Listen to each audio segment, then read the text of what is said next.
O budismo diz-nos que por natureza somos Budas e acidentalmente temos emoções destrutivas, que nascem da incompreensão dessa verdade. E isto é o inverso da ideia de que somos maus por natureza, mas se reprimirmos os nossos maus instintos e contermos os impulsos destrutivos, podemos melhorar. À primeira vista, até parece que o resultado é o mesmo, mas talvez não seja bem assim. E que tal aprofundarmos a questão?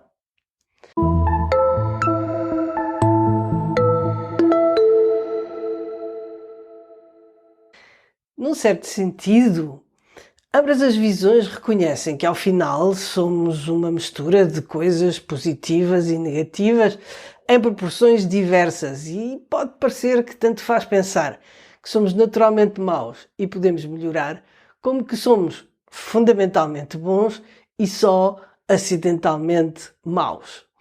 Mas quando começamos a investigar mais a fundo, apercebemos-nos de que acaba por fazer uma diferença considerável. Na verdade, na versão que eu chamo de pessimista, a ideia que domina é a de que, como somos fundamentalmente maus, no fundo há pouca esperança de melhoria e por mais esforço que façamos, a natureza acaba sempre por vir ao de cima. E, por conseguinte, a vida é uma perpétua e árdua luta entre o bem e o mal, o diabinho e o anjinho, que estão sempre em conflito. Além disso, parece que a única coisa a fazer é reprimir os nossos maus instintos, pois estamos sempre a um dedo de cairmos na tentação. Entregues a nós mesmos, sem as leis, as regras sociais, o controle da religião e da moral e, sobretudo, a ameaça do castigo, seja ele da lei ou um castigo supremo, seríamos todos monstros. Também não é que a visão budista feche os olhos a todas as coisas negativas ou escolha ignorá-las para cultivar uma versão cor-de-rosa da realidade. Como dizia o Dalai Lama, e eu gosto muito desta citação, toda a gente tem a natureza de Buda, mas por simples não, fechem a vossa porta à chave. Mas uma vez que o budismo parte do reconhecimento de que somos bons por natureza, mais do que apostar na repressão dos nossos maus instintos como única estratégia, ele promove a remoção do que impede as nossas qualidades espontâneas de se manifestarem. É claro que numa primeira fase, e sobretudo se ainda estivermos muito dominados pelas emoções negativas, temos de evitá-las, como é evidente. Mas a estratégia não se baseia exclusivamente na sua repressão e tem mais a ver com compreendermos porque é que são negativas, reconhecê-las em nós, estar atentos a como se manifestam e as consequências que têm e evitar as circunstâncias que as propiciam, sobretudo, substituí-las por outras mais positivas. E porquê substituí-las? Porque essas emoções, como o amor, a compaixão, a empatia, etc., essas emoções positivas, estão muito mais alinhadas com as nossas qualidades profundas e, na verdade, já as estão a expressar. Já falámos algumas vezes sobre as qualidades principais e limitadas da nossa natureza, que são a alegria, a compaixão e o amor imparciais. Mas para além destas, a nossa riqueza interior manifesta outras, talvez menores, mas tão belas e refrescantes que achei por bem falar delas. Embora ao início nós talvez não consigamos e mesmo sequer reconhecê-las em nós mesmos, porque parece que as coisas negativas predominam e também porque são mais incomodativas as negativas, temos dificuldade em reconhecer as outras. E essa é a razão, ou uma das razões, pelas quais é tão importante seguir os mestres. Porque eles manifestam essas qualidades e quando as reconhecemos neles, ativamos as nossas. O melhor de nós começa então a emergir e sentimos-nos mais confiantes e inspirados.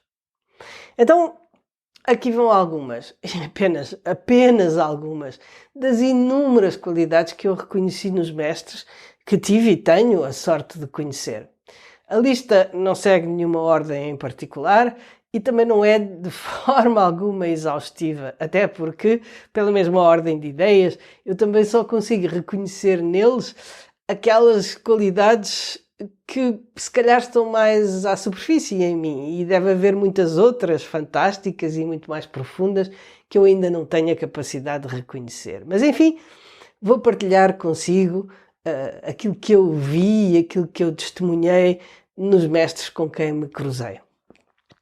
A primeira qualidade que quero falar é a humildade, e esta é uma qualidade muito pouco valorizada na sociedade ocidental, onde as pessoas procuram destacar-se, brilhar, ser originais, ter likes.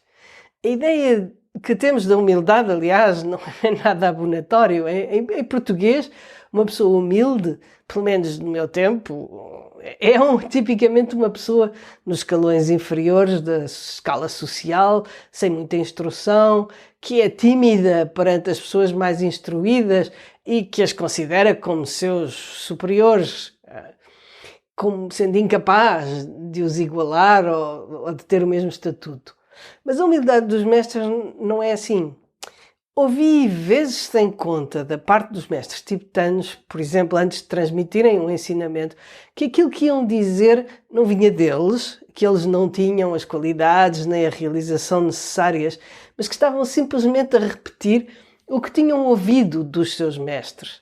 E isto, que soa uma forma estranha de se apresentar, frisando a falsa modéstia, pois não imaginamos um orador ocidental, antes de dar uma palestra, dizer algo do género.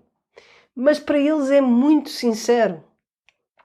A transmissão fiel dos ensinamentos sem adições de perspectivas ou de insights pessoais é algo de que os tibetanos se orgulham e também que permitiu aos ensinamentos sobreviverem na sua forma original durante inúmeros séculos. E por comparação, o budismo chegou ao Ocidente há apenas algumas décadas e já andam por aí versões parciais, pessoais, opinativas, mindfulnescas e sobretudo comerciais. Mas estou a divagar. A humildade a que me refiro é talvez a simplicidade de se ser o que é, sem falsas modéstias, sem inflações do ego, de perceber que não somos nem o estatuto, nem o título, nem a posição social, e lidar com toda a gente com o mesmo respeito, seja com o ministro como com o sem-abrigo. Isto, claro, não quer dizer que não respeitemos as regras sociais ou que em situações que o requeiram violemos o protocolo, por exemplo, na forma como lidamos com as pessoas, mas sim que intrinsecamente não valorizamos mais alguém, e muito menos nós mesmos, em virtude do seu estatuto social. Assim, uma pessoa, por exemplo, com uma posição elevada, pode estar vestida, adornada dos seus atributos e títulos e permanecer humilde e simples se conseguir fazer bem a distinção entre o cargo e o simples ser humano que é. Talvez esta humildade tenha a ver com não termos uma opinião ou uma avaliação comparativa sobre nós e limitarmos a ser o que somos quando despidos dos títulos, privilégios e papéis sociais. Basicamente, somos um ser humano como qualquer outro. É dito que a simplicidade é a coisa mais difícil e é bem verdade. Uma das razões que faz com que a verdadeira humildade seja tão difícil é porque requer confiança em si, e esta é a segunda qualidade que quero falar. E digo confiança em si, mas vai muito além. Não é a confiança comum que temos nas nossas capacidades ou na nossa inteligência. É uma confiança muito mais profunda, que é difícil de explicar. Talvez nasça da serenidade interior, da segurança que a convivência com a nossa natureza e o reconhecimento da nossa natureza profunda produzem. Quando nos pousamos nessa natureza, e muito mais ainda, claro, quando nos reconhecemos pelo que verdadeiramente somos, qualquer dúvida, hesitação ou insegurança desaparecem, ou pelo menos é o que o dizem. Há então uma certeza de que está tudo bem e de que nessa dimensão não nos falta nada.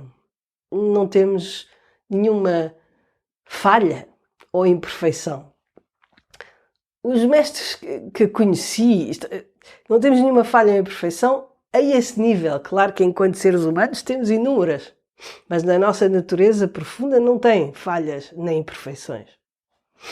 Os mestres que eu conheci e conheço têm a simplicidade que emana dessa certeza. A sua presença é majestosa às vezes, quase intimidante, mas a sua postura é simples e eles não têm qualquer pretensão. Além disso, transmitem uma confiança que nos faz sentir seguros na sua presença, ou mesmo simplesmente quando pensamos neles.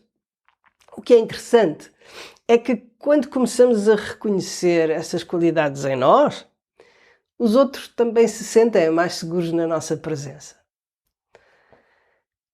Uma outra qualidade que poderá parecer estranha é aquilo que eu chamo de elegância. E mais uma vez não é no sentido habitual porque não tem a ver com marcas de roupa ou maquilhagem ou sei lá. É elegância noutro sentido e que é muito mais verdadeiro. É uma elegância de atitude, na forma digna e simples com que os mestres se apresentam e movem. Nos seus gestos e palavras há uma graciosidade natural, que é feita de simplicidade e gentileza e que vai desde a forma como bebem o chá à forma como se curvam, por exemplo, para se aproximarem daqueles que querem dirigir-lhes a palavra. E lembro-me particularmente bem, neste aspecto, de um lama chamado Trungpa Rinpoche, que já faleceu, e que emanava esta elegância em tudo o que fazia. Era impressionante, os seus gestos eram pousados, sem precipitação, pousava uma chávena sem fazer barulho, falava num tom deliberado, claro, mas moderado, e quando ficávamos umas horas na sua presença, começávamos a andar sem barulho, a fechar as portas ao de leve e a tratar, e sobretudo, a tratar toda a gente com gentileza e cuidado. E muitas vezes reconheci em lamas e monges atitudes tão graciosas e elegantes que eram verdadeiramente dignas da realeza, no verdadeiro sentido da realeza. É esta elegância, é a expressão natural da nobreza de coração de que temos andado a falar e que é, na verdade, a única nobreza real. O sangue não interessa, não é? Interrompo aqui esta lista das qualidades para relembrar algo de muito importante. Estas qualidades que podemos reconhecer naqueles que as tornaram aparentes, ou melhor, que removeram aquilo que as impedia de brilhar, já existem dentro de nós, perfeitas, à espera que nós também retiremos as coisas que as tolhem e incapacitam. Voltemos à enumeração. Uma das outras das nossas qualidades naturais é a criatividade. E não estou a falar necessariamente da arte no sentido habitual. A criatividade manifesta-se de muitas formas, algumas das quais são consideradas artísticas. E embora a arte possa ser uma manifestação do transcendente, também há muitas coisas consideradas arte que não possuem essa qualidade. De toda a forma, a nossa criatividade interior pode manifestar-se artisticamente, claro. Muitos dos mestres são poetas, escritores, pintores, até cineastas talentosos. Ou simplesmente na forma livre e espontânea com que os mestres encontram soluções surpreendentes para problemas concretos ou ainda formas sempre novas e inspiradoras de apresentar os mesmos ensinamentos de sempre. E não são só eles, todos nós, às vezes em situações até limite, também encontramos situações criativas. Há uma espontaneidade de reação que nos faz agir de uma forma totalmente inesperada e completamente nova. Esta criatividade é a expressão da liberdade natural da nossa mente, quando ela se liberta dos mecanismos repetitivos do karma. Num certo sentido, karma são os automatismos que nos aprisionam em certas formas de reação e nos tornam incapazes de encontrar outras. Quanto mais estivermos submetidos ao karma, mais funcionamos em piloto automático, sem liberdade para agir de forma diferente do habitual, sem liberdade para deixar de agir de forma repetitiva. Ao inverso, quanto menos estivermos submetidos ao karma, mais a flexibilidade da nossa mente é grande. Mais livres estamos para sairmos dos padrões e agirmos de forma criativa e original, sempre adaptada às circunstâncias e sempre também guiada pela bondade.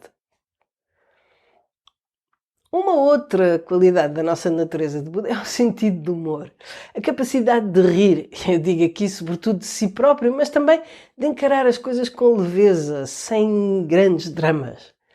Isto não significa, claro, que os mestres estejam sempre a contar anedotas ou que façam stand-up comedy, mas sim que têm uma atitude despretensiosa, o sorriso fácil e que demonstram uma presença relaxada. Mesmo que estejam a falar de coisas sérias, têm frequentemente um tom leve e uma capacidade de não se levarem muito a sério, sobretudo quando ilustram algum ensinamento com uma história pessoal.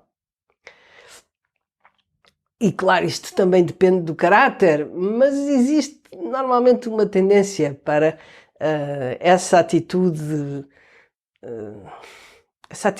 leve e embebida de sentido de humor. Se por acaso, por exemplo, brincarem com algum discípulo em público, fazem-no com ternura, com bondade, mais como uma manifestação de carinho, como podemos às vezes brincar com uma pessoa que nos é muito querida ou muito próxima, e o seu sentido de humor não fere ninguém. A nossa natureza de Buda é muito estável. Ao inverso da nossa mente discursiva, que está sempre a saltitar de uma coisa para a outra, de um estado emocional para o outro, uma espécie de montanha-russa de sentimentos, a natureza de Buda é um fluxo tranquilo, como um grande rio que corre numa planície. Mal o vemos mexer. Vemos um movimento, mas ele é suave, não tem solavancos. Por isso, quando deslocamos a nossa atenção do remoinho desordenado dos pensamentos para a fluidez tranquila do estado de presença e nos pousamos nela, emanamos paz, segurança e estabilidade. E estas são qualidades que os seres conseguem percepcionar, não talvez de uma forma muito consciente, mas vão dizer, por exemplo, que sentem paz ou que se sentem tranquilos na presença de uma determinada pessoa. Até aqueles que não têm qualquer inclinação espiritual.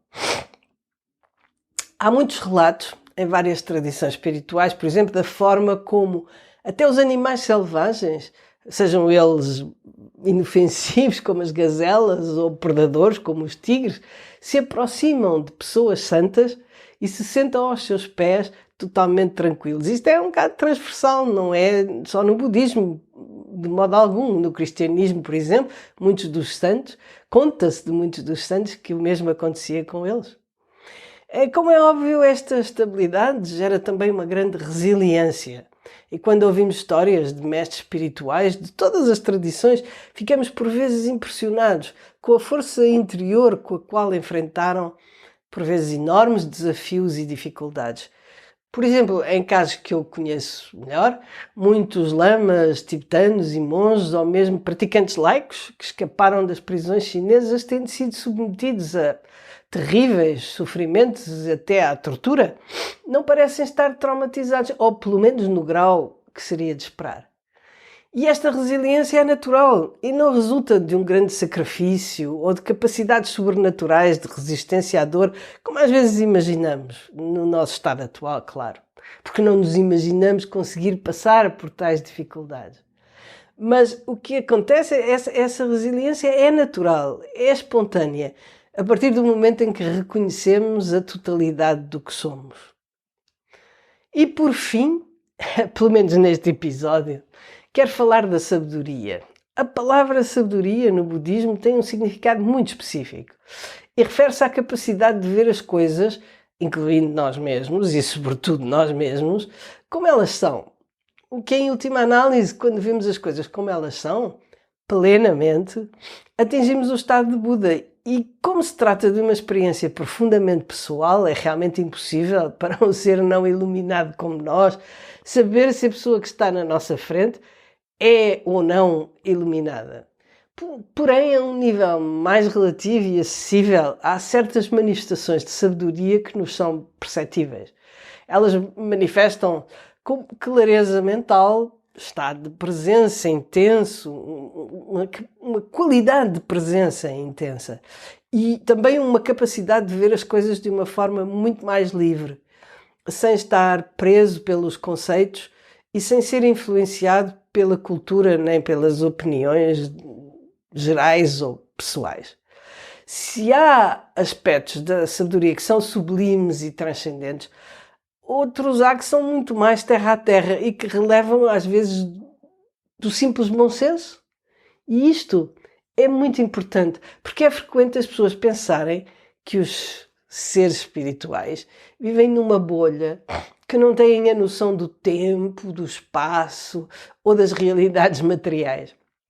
Mas isso não é verdade, e a sabedoria dos mestres consiste, ao mesmo tempo, em conhecer a essência de todas as coisas, e aí sim, fora do tempo e do espaço, mas ao mesmo tempo também os detalhes práticos e relativos, a hora que é, o dia, a semana, o ano, e depois todas as coisas que fazem parte desta realidade na qual estamos. Pode-se ser um Buda e saber usar um telemóvel, ou gerir um negócio, ou ter uma vida de família. É perfeitamente possível que um ser iluminado, por exemplo, não esteja nada interessado em investir na bolsa ou em ser o presidente de uma multinacional, provavelmente não estará, mas por alguma razão isso fosse necessário, tenho a certeza que o faria de forma extremamente eficaz, incluindo sem ser um tubarão. Não é? Seria ao mesmo tempo extremamente eficaz e ao mesmo tempo extremamente justo e equilibrado. A sabedoria consiste em libertar-nos das emoções, tal como o apego, a aversão, bem também como de todos os medos, os conceitos que nos tolham e aprisionam, e por isso a visão que resulta disso é totalmente clara e sem qualquer distorção. Ok. Todas estas qualidades e muitas outras, quero lembrar mais uma vez, já existem em nós e só estão à espera que as descobramos. Eu sei que parece impossível, a mim também, às vezes. Mas não se esqueça de que somos como na parábola ou no exemplo que é dado, somos como o pobre que passa fome, mas que dorme numa cama debaixo da qual existe um tesouro. E ele passa fome e não faz a menor ideia que é riquíssimo. Por enquanto, conseguimos reconhecer parte destas qualidades em alguns seres e às vezes por meros instantes em nós. Mas a nossa natureza profunda é como o sol. Por mais nuvens que haja, o sol está sempre lá. E temos essa experiência sempre que viajamos de avião. Então, o meu conselho: relaxe. Isto é pelo menos aquilo que eu tento fazer. Relaxe, inspire profundamente e deixe que essa natureza irradie as suas qualidades, como os raios de sol brilham por entre as nuvens, mesmo num dia de chuva em que o céu está coberto por nuvens espessas e escuras. E pronto, é tudo por hoje. Espero ter-lhe aguçado o apetite para descobrir todas estas qualidades maravilhosas que estão debaixo da sua cama. E até ao próximo chá. Fique bem.